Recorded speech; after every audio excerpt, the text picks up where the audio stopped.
quinto programa de este primer ciclo de Vuelta de Tuerca y hoy día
Una veintena de niños alineados como si se tratara de un pelotón militar aparecen en un controvertido video viralizado en las redes sociales, en el que reciben instrucciones en tono de arenga para repetir consignas como "no más a la corrupción", de parte de la exdiputada del Movimiento Nacionalista Revolucionario Roxana Sandoval, en alusión pretendidamente subliminal contra el partido de gobierno y contra el presidente Evo Morales.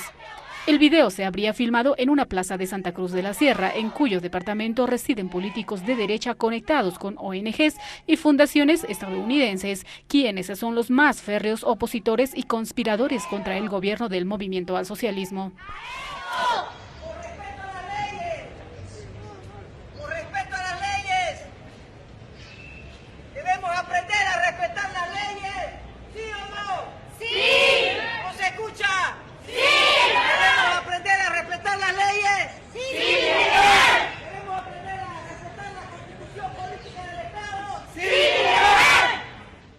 Los niños, a los que se observa utilizando un uniforme de poleras con la inscripción "no más corrupción", responden a la manera en que se hace en los cuarteles, repitiendo una consigna principal y otras como "no a la violación de la ley", todas alusivas a Evo Morales y a su posible repostulación para las elecciones 2019. Aunque se desconoce la fecha exacta de la grabación del video, se reveló que en abril de 2016 llegó a Bolivia, procedente de Estados Unidos, un oficial militar experto en operaciones encubiertas de la CIA y reclutador del Pentágono, además jefe de recursos humanos del Pentágono para Latinoamérica y el Caribe, Philando Piektikpen.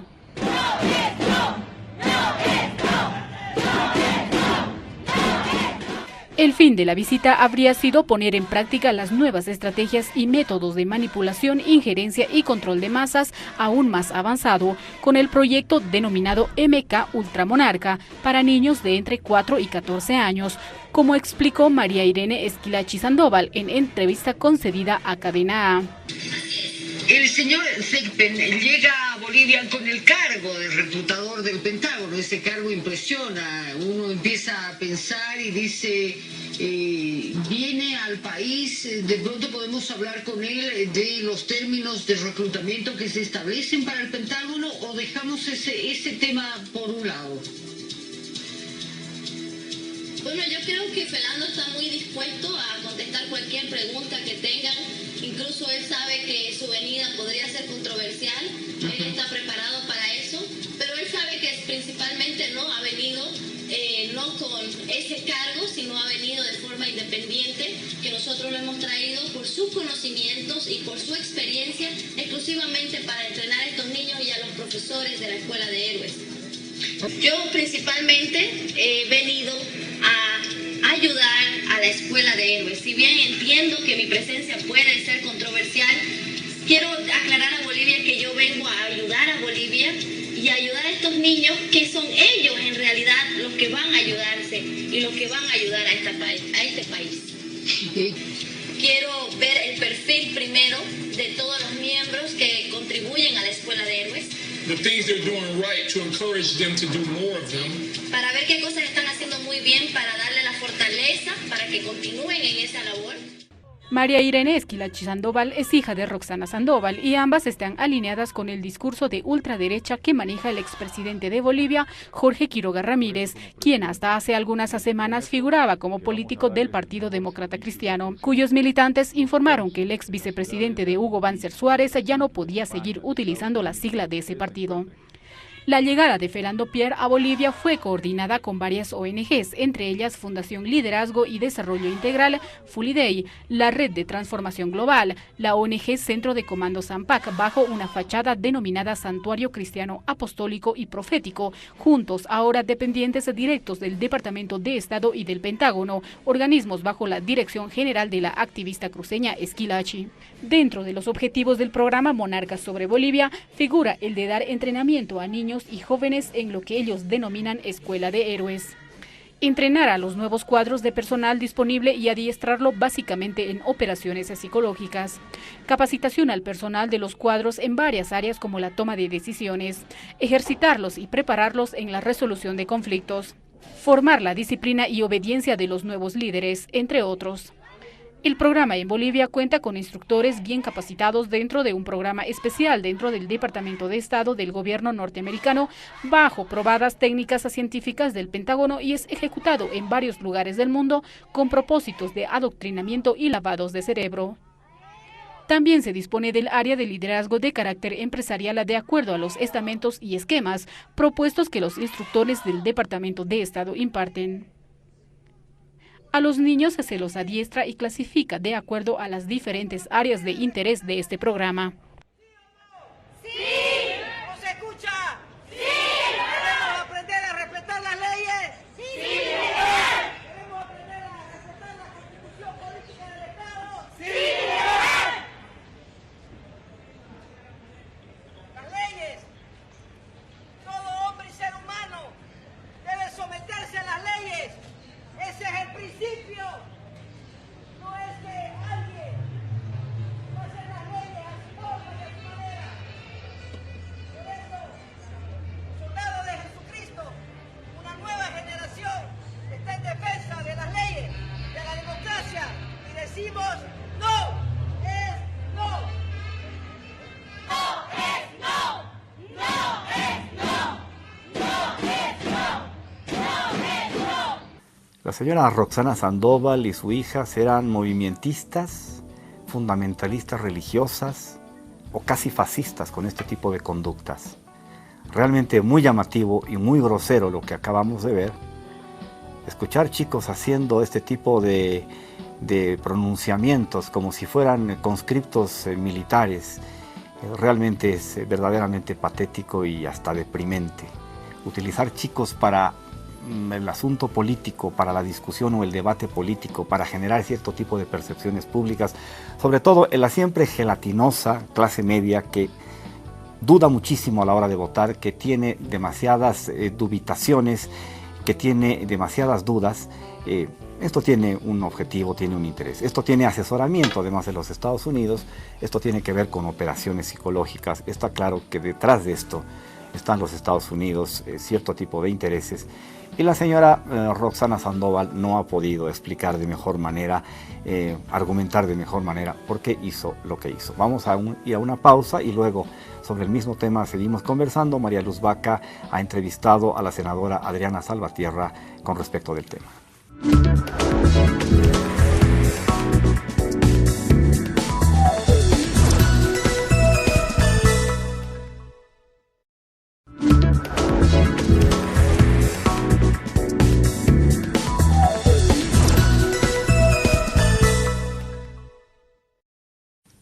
señora Roxana Sandoval recibe una respuesta de análisis, de lectura, a partir de los dichos de la senadora Adriana Salvatierra. María Luz Vaca la ha entrevistado en el Senado, ella es senadora por Santa Cruz. Escuchemos lo que nos dice. Senadora, ¿cómo analiza usted este video que ha salido de la exdiputada Roxana Sandoval, donde se utiliza la palabra no? Ella dice no a la violación de la Constitución Política del Estado como un elemento subliminal de adoctrinamiento o, entre comillas, concientización de los niños, o supuestamente a favor de la democracia, pero en contra de este proceso de cambio. ¿Cómo lo analiza usted desde el punto de vista, además, cruceño? La señora Roxana Sandoval ha intentado abordarlo desde la discusión por la fe. Y creo que no es justo enmarcar en una discusión religiosa o de la construcción de la fe algo que abiertamente es una forma de adoctrinamiento. Y es una forma de adoctrinamiento porque no genera conciencia, porque a partir de la generación de consignas no media la razón, y fundamentalmente es un proceso para trabajar a largo plazo a los menores de edad, ratificando que los menores de edad además enarbolen consignas políticas. Y esto es atentatorio contra los derechos de la niñez, esto va en contra del Código Niño, Niña, Adolescente. El uso político de menores de edad y estas formas de adoctrinamiento político que significan finalmente el ejercicio de la violencia. Pero esto no es inocente. Cuando hacemos una investigación de cuáles son los vínculos de la señora Roxana Sandoval, de las actividades que realiza su hija, porque esto es un tema familiar, los vínculos que tienen con organismos internacionales, nos damos cuenta que esta no es una acción inocente. Para muchos quizás hubiera pasado desapercibido hasta este momento que un miembro del Pentágono vino a participar en esta famosa escuela de líderes y prometió volver cada 2 meses. Y yo no me imagino cómo un servidor público del gobierno norteamericano, un funcionario del Pentágono, además que está involucrado en los procesos de captación de jóvenes, venga aquí por amabilidad, por congraciarse o inocentemente a ser parte de un proceso de formación de menores de edad. O sea, eso no es inocencia, eso no es buena voluntad. Eso quiere decir que hay un programa específico para trabajar con menores de edad con fines políticos, porque el financiamiento a partir del cual se sostiene la fundación en la que trabajan tanto la señora Roxana Sandoval como su hija, reciben financiamiento norteamericano y reciben financiamiento de programas que en INCAP, si no me equivoco que se llama, o CENCAP, reciben financiamiento específicamente de norteamericano donde se basa en un programa de formación de liderazgos desde jóvenes, desde los 4 hasta los 14 años. Entonces, creo que es necesario ver más allá. No es una cuestión de intrigas, no son balances conspiracionistas, es que hay una acción política articulada y hay una vinculación política articulada y es necesario combatirla no solamente por el enfrentamiento político, sino porque creo que es una vulneración a los derechos de los menores de edad. Ahora, ya se han tomado medidas desde el gobierno nacional, la UNICEF también se ha manifestado respecto a este tema, se han violado ciertas normas que protegen a la niñez. ¿Qué otras medidas se podría asumir? Es previsible una disculpa de la señora, sin embargo, parece que ella no se va a disculpar al respecto. No se disculpa precisamente porque ella basa su actuar o su accionar en el fundamentalismo religioso. Entonces, el fundamentalismo religioso contribuye en el caso de ella, para intentar justificar esta clase de violentación de los derechos de los niños. Incluso aún cuando los padres hubieran manifestado estar de acuerdo con este proceso de formación, incluso así es parte de un ejercicio de violencia a los niños entre 4 y 14 años que están contemplados en el programa. Creo que esto debe tomar las instancias pertinentes. Ya el Ministerio de Justicia también ha realizado la denuncia respectiva, la Defensoría de la Niñez se ha pronunciado y esperamos que cumplan con dar una respuesta oportuna a este tratamiento. Pero además creo que es necesario investigar cuál es el accionar de esta clase de fundaciones. Si es que rinden informe de los recursos a partir de los cuales generan movimiento económico, a partir de los cuales justifican sus actividades y que rindan cuentas no solamente del aspecto económico, sino de cuáles son las acciones que vienen desarrollando y acciones que están orientadas fundamentalmente a generar supuestos nuevos liderazgos que tengan una posición política definida.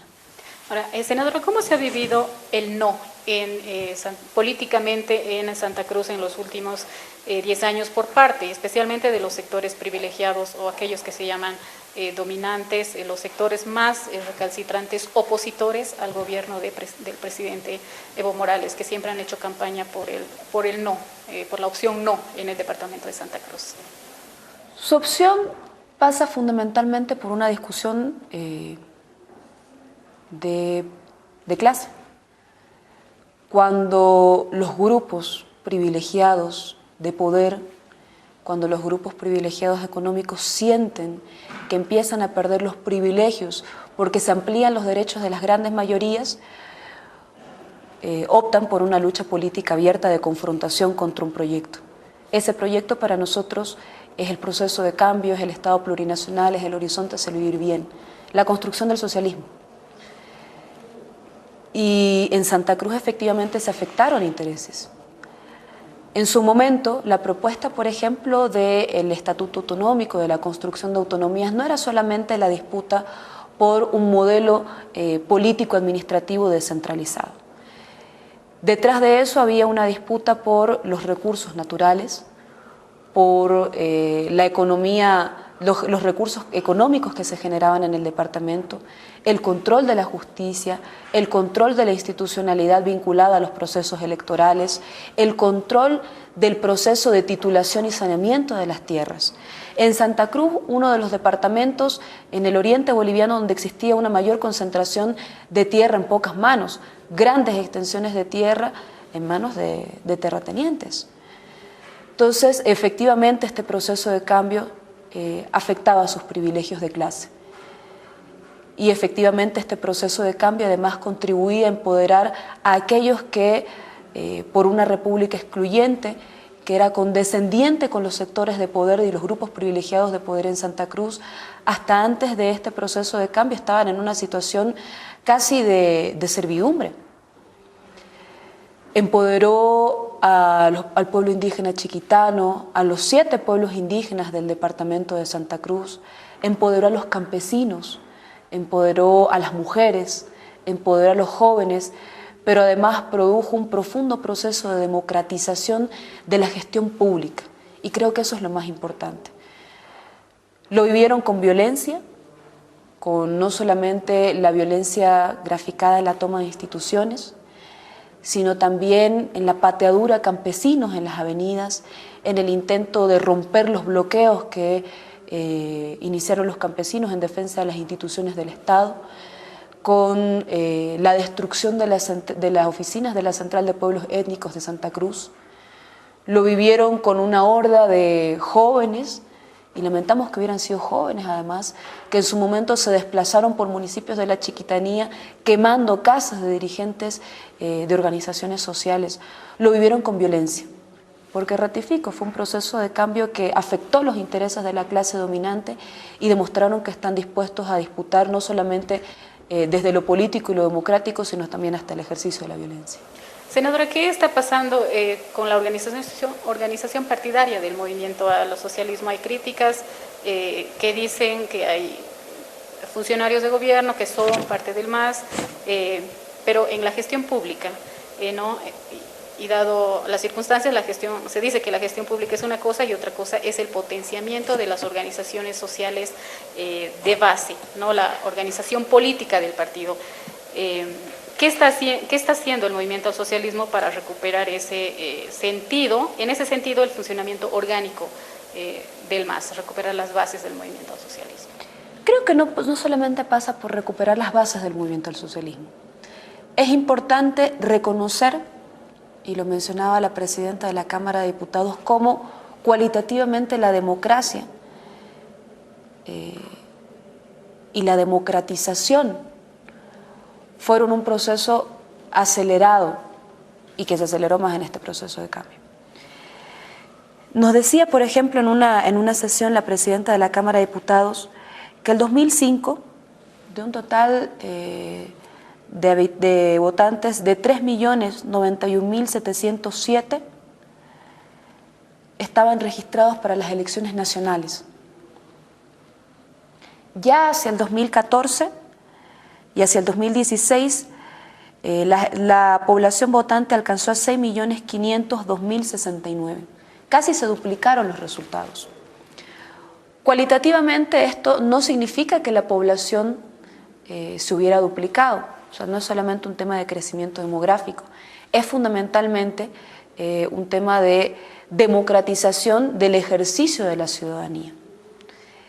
Y este proceso de democratización del ejercicio de la ciudadanía pasa no solamente por la incorporación a la vida política de los sectores orgánicos del movimiento del socialismo, sino de esto que decíamos, democratización también de la discusión política significó incluir, por ejemplo, con la nueva Constitución Política del Estado, a los jóvenes desde los 18 años, no solamente para que voten, sino también para que estén presentes en la Asamblea Legislativa Plurinacional, con un resultado de que hoy día, del total de la Asamblea, un 13% entramos siendo jóvenes menores de 28 años.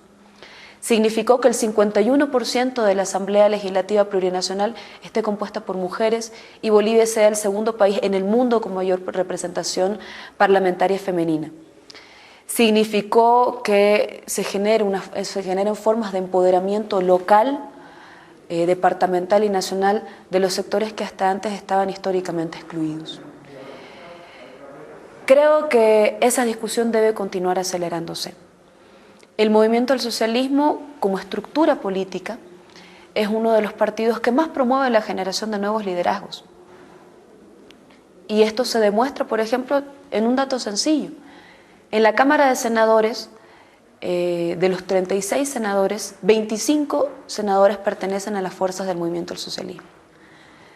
De esos 25, apenas una está en su segunda gestión, la senadora Nelida Cifuentes, que es nuestra jefa de bancada. Ella es la senadora decana. El resto de los senadores somos, por primera vez en el ejercicio del servicio público, representantes de la Asamblea Legislativa Plurinacional. Sin embargo, de los otros senadores, de los 9 que tiene Unidad Demócrata, de los 2 que tiene el PDC, aproximadamente 6 están repitiendo gestión en un cargo electivo. Sea que hubieran sido diputados, sea que ya antes hubieran sido senadores, sea que esta sea su segunda gestión como senadores.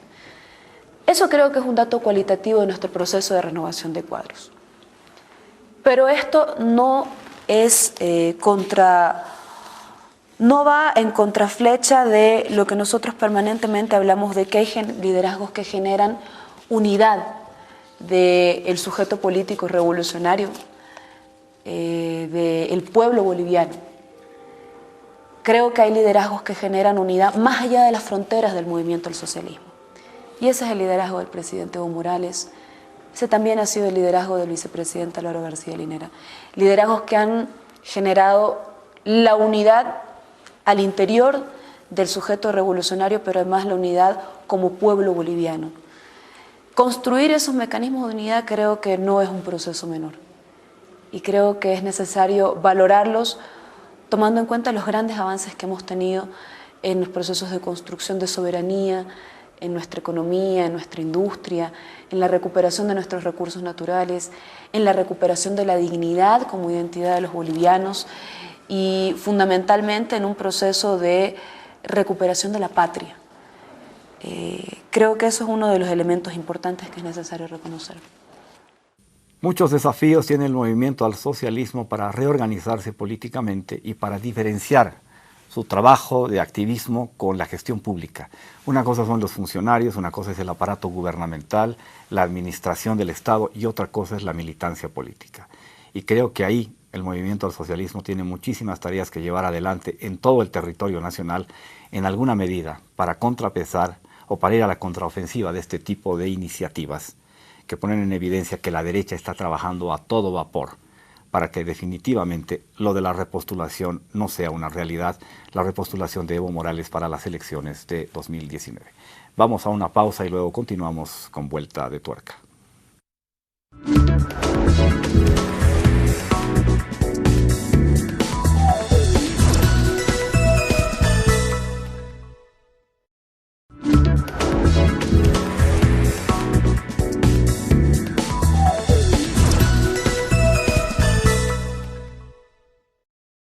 Fieles a nuestro postulado de trabajar en términos más investigativos y contextualizadores, vamos a ver a continuación este trabajo de María Luz Vaca y Diego Áñez acerca de lo que ha significado en los últimos 10, 12 años en nuestro país los plebiscitos, los referéndums vinculados al sí y al no. Vamos a ver qué tipo de incidencia han tenido, por qué unos han votado por el sí sistemáticamente y por qué otros, o mayoría mínima, han votado por el no en el último referéndum del 21 de febrero. La mayor parte de las culturas y las identidades sociales del planeta se mueven a diario sobre la base de decisiones en positivo o en negativo.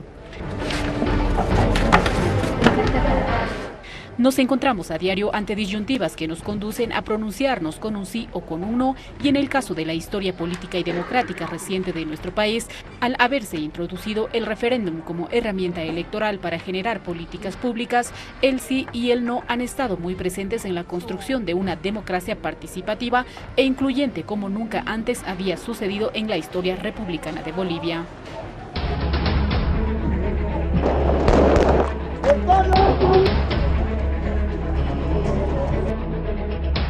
El primer referéndum para consultar los criterios de bolivianos y bolivianas sobre un asunto trascendente para el país se produjo a convocatoria del entonces presidente Carlos Mesa el 18 de julio de 2004 acerca del destino y administración de nuestros recursos hidrocarburíferos, producto de la presión de sectores de izquierda para que en el decreto que lo autorizaba fuera aprobado en el Congreso Nacional.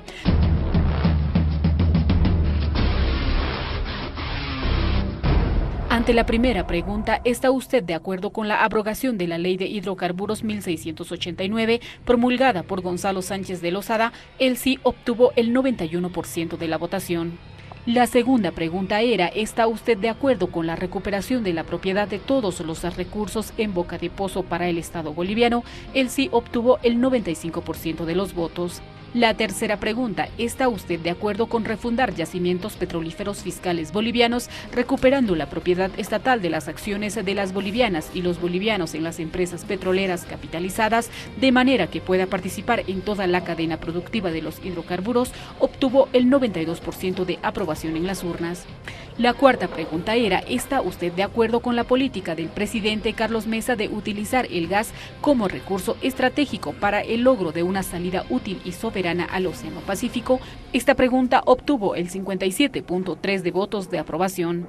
Y finalmente, la última pregunta era, ¿está usted de acuerdo con que Bolivia exporte gas en el marco de una política nacional que cubra el consumo de gas de las bolivianas y los bolivianos, fomente la industrialización del gas en territorio nacional, cobre impuestos y o regalías a las empresas petroleras, llegando al 50% del valor de la producción del gas y el petróleo en favor del país, destine los recursos de la exportación e industrialización del gas principalmente para educación, salud, caminos y empleos? El sí consiguió el 64.5% de los votos. A partir de ese momento, con esa contundente victoria del sí, se abrían las compuertas que permitían al país empezar a perderle el miedo a las supuestas sanciones internacionales con las que Mesa justificaba no tocar los intereses y privilegios de las transnacionales petroleras, y que 2 años más tarde daría lugar a la nacionalización de los hidrocarburos, ya en el gobierno de Evo Morales el 1 de mayo del 2006.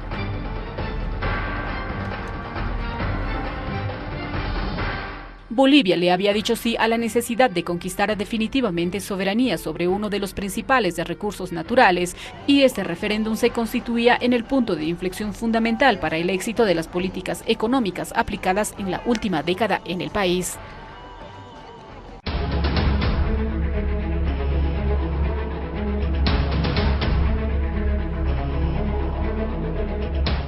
En una segunda oportunidad en la que se ponía en juego el sí o el no en un proceso electoral, se produjo el domingo 10 de agosto de 2008, luego de que políticos opositores al gobierno de Evo Morales no tuvieron mejor idea que proponer un referéndum que buscaba revocar la permanencia de Morales en la presidencia de la República, cuando se desarrollaba jornadas decisivas para el destino de la Asamblea Constituyente.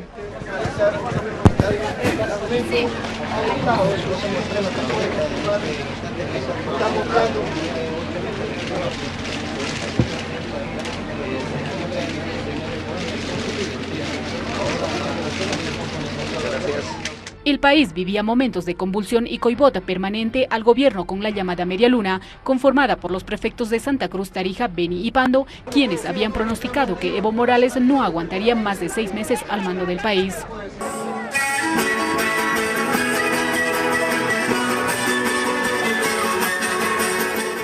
El referéndum, originalmente revocatorio, se convirtió en ratificatorio del pueblo boliviano a Evo Morales y Álvaro García Linera con un abrumador 67.43% de los votos, mientras que el tiro les salió por la culata a los prefectos de La Paz, José Luis Paredes, y de Cochabamba, Manfred Reyes Villa, que fueron revocados de sus cargos, manteniéndose en los mismos con ratificación los prefectos de Chuquisaca, Oruro, Potosí, Tarija, Santa Cruz, Pando y Beni. El 2 de julio del 2006 se realizaron comicios para elegir a los integrantes de la Asamblea Constituyente que trabajaría en una nueva constitución para Bolivia, según lo dictaba la llamada Agenda de octubre del 2003 que el gobierno de Evo Morales se empeñaba en cumplir al pie de la letra. Los resultados otorgaron más del 50% de los 255 escaños de la Asamblea al Movimiento al Socialismo. Se requería el apoyo de 2/3 de la Asamblea para aprobar la nueva Constitución y el 14 de diciembre del 2007 esta envió oficialmente el texto al Congreso Nacional. El 28 de febrero del 2008, el Congreso convocó a la realización del referendo para el 4 de mayo de ese año. Posteriormente, la Corte Nacional Electoral lo suspendió debido a la falta de condiciones técnicas, operativas, legales y políticas para realizar el proceso. Valiéndose de un decreto debido al bloqueo del proyecto en el Senado, el 28 de enero del 2008, el presidente Evo Morales convocó nuevamente a referendo para el 7 de diciembre del 2008, aunque aduciendo razones legales, la Corte Nacional Electoral volvió a suspender la consulta el 1 de septiembre de ese año. Redactado y aprobado por la Asamblea Constituyente de Bolivia en diciembre del 2007, el nuevo texto constitucional fue objeto de algunas modificaciones por el Congreso Nacional Boliviano en octubre del 2008. Finalmente, el 20 de octubre del 2008, el oficialismo representado por el MAS y la oposición por Podemos alcanzaron un acuerdo, convocando oficialmente a la consulta para el 25 de enero del 2009.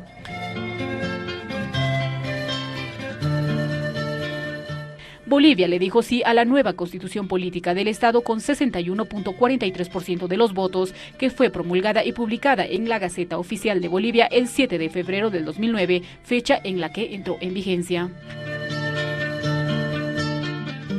La nueva Constitución Política del Estado, que daba paso al surgimiento del Estado Plurinacional de Bolivia, fue promulgada por el presidente Evo Morales ese mismo 7 de febrero del 2009 en un multitudinario acto con la participación de los movimientos sociales realizado en la ciudad de El Alto. Sí a una nueva política hidrocarburífera, sí a la permanencia de Evo Morales con la ratificación de la confianza del pueblo en las urnas y sí a la nueva Constitución Política del Estado marcan la tónica con la que el país avanzó en los últimos 10 años en las transformaciones democráticas que han permitido mejoras cualitativas significativas para las mayorías nacionales. Que por las mañanas yo veo en tus ojos el brillo de tu alma color solitario. El 26 de septiembre del 2015, la Asamblea Legislativa Plurinacional aprobó la reforma del mandato presidencial con 112 votos a favor y 41 en contra. El 5 de noviembre del mismo año fue promulgada una ley de convocatoria a referendo para consultarle al pueblo boliviano. ¿Está usted de acuerdo con la reforma del artículo 168 de la Constitución Política del Estado para que la presidenta o presidente y la vicepresidenta o vicepresidente del Estado puedan ser reelectas o reelectos por 2 veces de manera continua?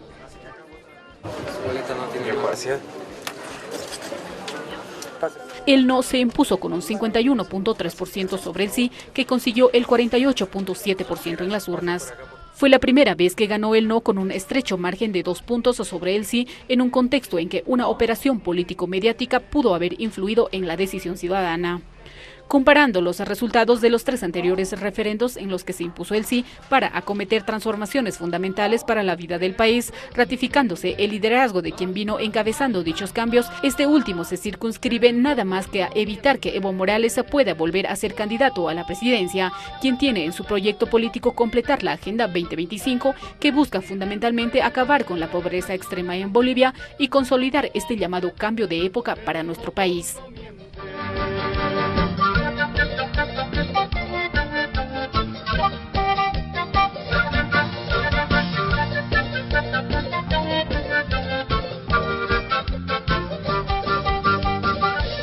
Se siente, Evo presidente, y no hay, y no habrá rival al frente.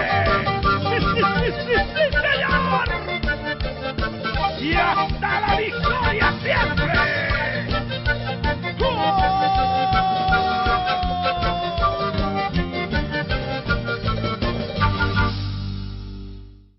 En el siguiente bloque del programa, acerca de este tema que acabamos de mirar y escuchar, vamos a conversar con Gustavo Pedraza, investigador social, fue ministro de Estado en el gobierno de Carlos Mesa, y vamos a analizar cuál es el momento político, cuál ha sido la incidencia del sí en la política y en la democracia boliviana, y cuál ha sido la incidencia del no. Porque el no es nada más que un no en sí mismo, sin otro tipo de capítulos, sin capítulos posteriores que digan: no queremos a Evo, pero a continuación proponemos esto. ¿Qué vendría después de Evo? Parece que desde el punto de vista de la oposición, por lo menos hasta este momento, no viene absolutamente nada. Algo así como la solución por el desastre. Conversamos con Gustavo Pedraza en el próximo bloque del programa.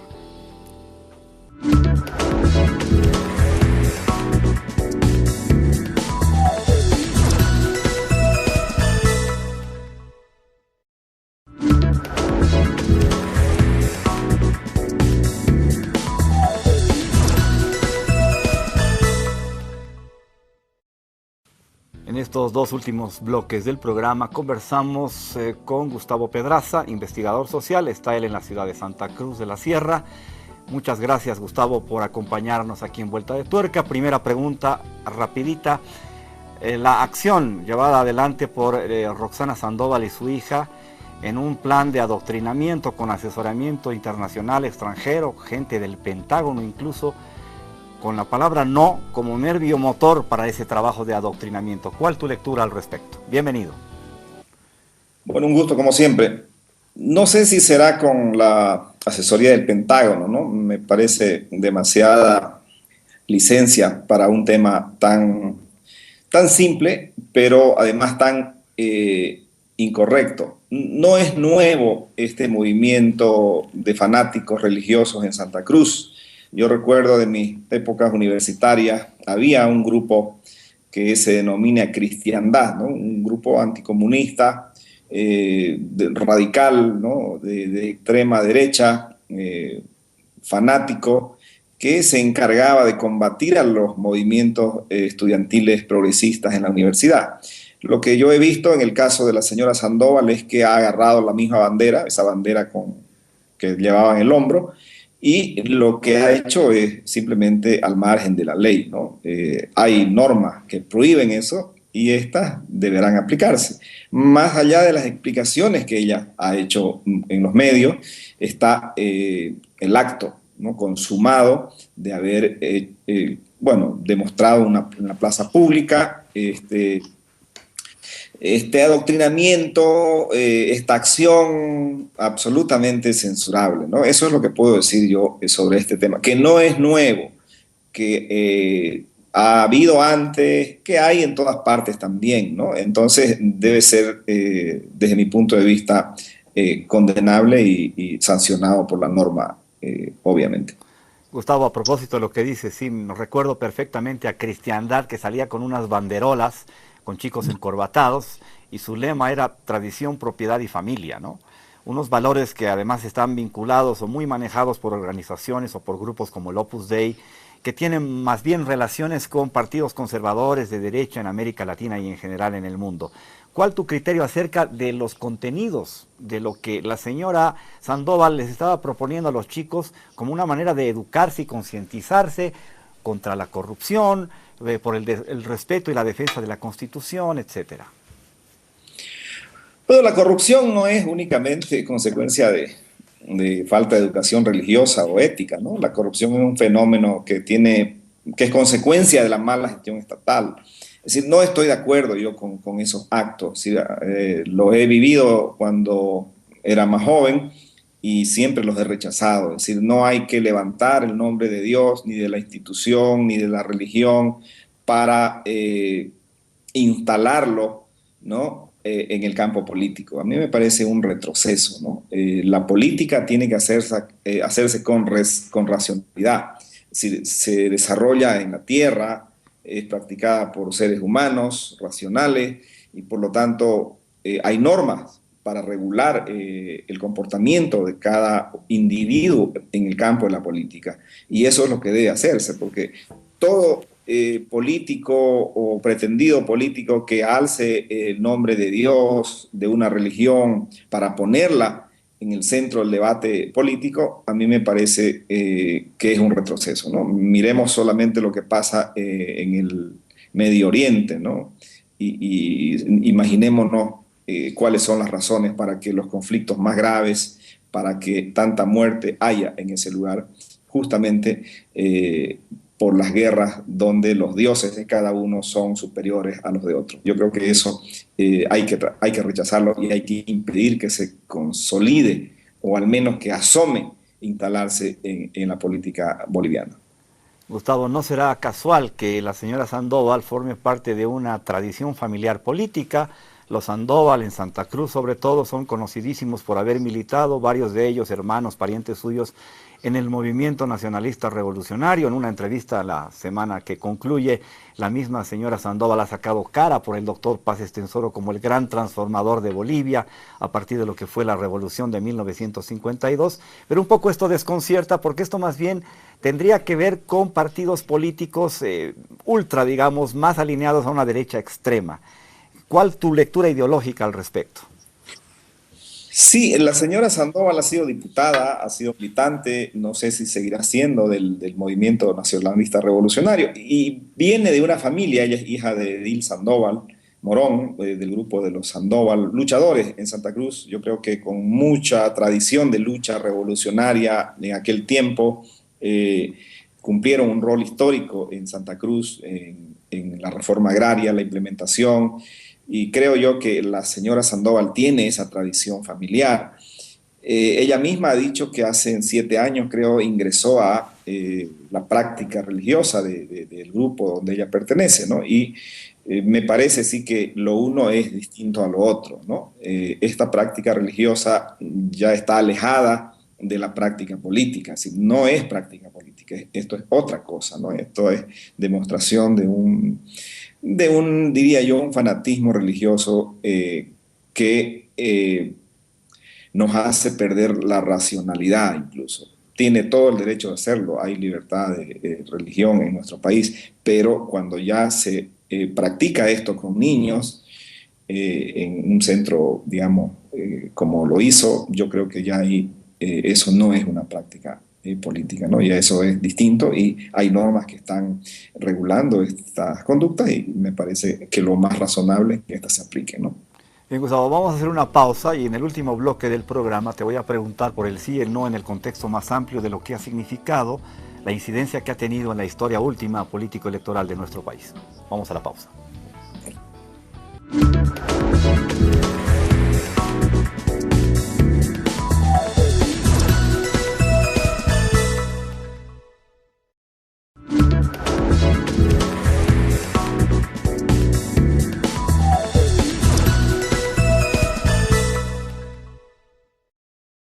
Último bloque del programa, seguimos conversando con Gustavo Pedraza, él está en la ciudad de Santa Cruz de la Sierra.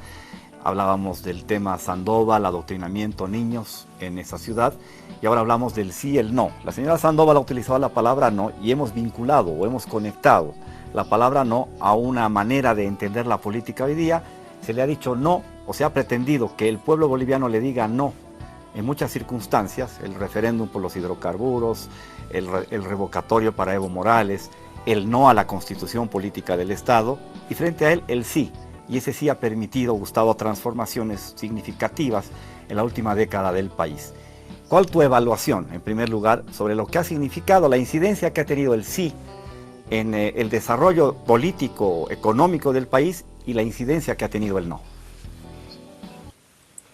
Yo creo que sí, ha sido un periodo muy importante de cambios estructurales, ¿no? En el gobierno del movimiento socialismo.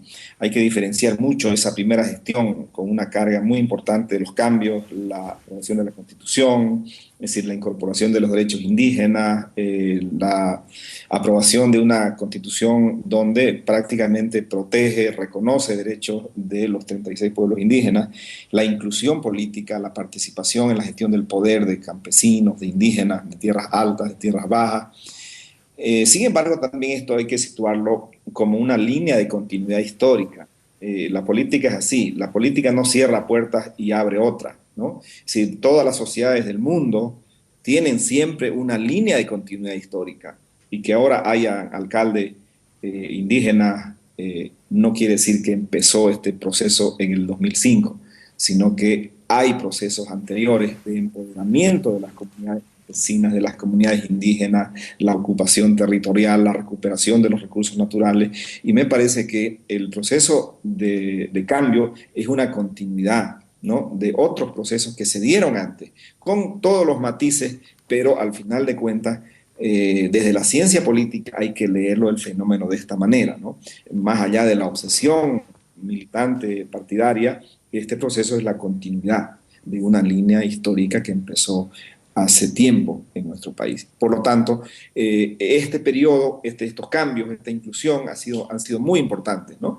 Y me parece que en la parte ya del no hay que situar también el contexto donde se da el no, particularmente el referido al año pasado, en el referéndum. Si se lo da también en un contexto que está cambiando. Son así todos los procesos políticos. El poder tiene su desgaste natural. No toda la gestión del poder suele ser para reproducir, digamos, el manejo del poder por los sujetos que están ahora a cargo del Estado. Yo creo que lo que ha pasado en los últimos 2 años ha sido un desgaste progresivo. Hay un nuevo ciclo económico. La gestión estatal ha producido, digamos, la corrupción. Hay una limitación estructural del partido gobierno para resolver este problema, y me parece que eso ha desgastado progresivamente y se ha instalado un nuevo ciclo político donde el movimiento socialismo ya no tiene la fortaleza que tenía al principio. Los liderazgos se han debilitado y el no, sin duda, es una evidencia de eso. El no responde a un hecho coyuntural. El no es la acumulación de ese desgaste y la desacumulación social que ha tenido el proceso de cambio, ¿no? El desafío está ahora en volver a acumular, ¿no? El volver, digamos, a tener la legitimidad que tenía en los pasados años, y ahí yo veo ciertas dificultades también estructurales, ¿no? Bien, examinando una última encuesta reproducida o encargada por una revista precisamente en Santa Cruz de la Sierra, de todas maneras Evo Morales no baja del 50% de aprobación. Carlos Mesa tendría un 40% en el gobierno en el que tú has participado, Gustavo, como ministro, y más abajo están, mucho más abajo, Luis Revilla, Rubén Costa, Samuel Doria Medina apenas llega al 21%, lo que significa que más o menos los indicadores, los porcentajes en términos de preferencias, más o menos se mantienen parecidos. Pero lo que sí a mí me preocupa, me inquieta como ciudadano, es que el no tiene un contenido de simplemente negación a que Evo Morales siga siendo o vuelva a ser candidato a la presidencia. Pero no veo un horizonte de país diferente. La misma Asamblea Constituyente nos lo puso en evidencia, no hubo un proyecto alternativo. Y el no es que se vaya Evo, pero la pregunta posterior, la pregunta siguiente obligatoria es, qué viene y quiénes vienen y para qué y con qué visión de país. Y me parece que en ese sentido estamos ante un tremendo vacío que hace que no haya deliberación política, porque el MAS tiene un discurso, y ese discurso político con ciertos contenidos que se han venido plasmando en hechos durante estos 10 años, no tiene al frente otro discurso que de alguna manera se le oponga con potencia, con fuerza y con argumentos sólidos. Sin duda, el no quiere decir que hay una alternativa inmediata, ¿no? Ese no es la expresión de un colectivo, de un conglomerado de colectivos, que hay que anotar aquí dos aspectos. Uno, que es un gran movimiento no estructurado a nivel territorial, que tiene a nuevos actores políticos, que ha excluido de la primera línea a los tradicionales opositores. Yo creo que esos protagonistas del movimiento por el no, en gran medida jóvenes de la clase media urbana, se han desentendido de los tradicionales líderes de la oposición y que han participado ya ahora sí en segunda o tercera línea. Hay que entender que este nuevo movimiento urbano de la clase media está lejos todavía de constituirse en una alternativa de poder, porque no tiene propuesta. Este conglomerado, esta parte de la sociedad civil, se ha organizado solo para ponerle un límite digamos, a la intención del presidente Morales de reelegirse. Pero más allá, yo no percibo otra potencialidad. Es decir, no hay un eje discursivo, no hay un mensaje distinto al no, no se ha construido una alternativa de poder, un proyecto de país nuevo, alternativo, al más en eso coincido y lo he venido diciendo siempre. Y al final de cuentas, me parece que esa es una de las grandes ventajas que tiene el MAS, que al frente no hay todavía un germen que pueda desarrollarse rápidamente para ser alternativa de poder, ¿no? Y en este sentido, la propuesta del MAS, la estructura de poder, el manejo del Estado, sigue siendo el único que hay en el campo político. Sin embargo, todavía nos quedan 2 años y mucho más, 2 años, casi 3 años, para poder, digamos, observar si va a organizarse una alternativa. Si así fuera, para ser exitosa tendrá que excluir a los tradicionales líderes de oposición. Yo no encuentro posibilidad alguna de que estos líderes que ya han sido candidatos a la presidencia puedan ser, podríamos decir, de confianza de un nuevo mensaje, ¿no? Se necesita un nuevo mensaje, pero también se necesita nuevos líderes.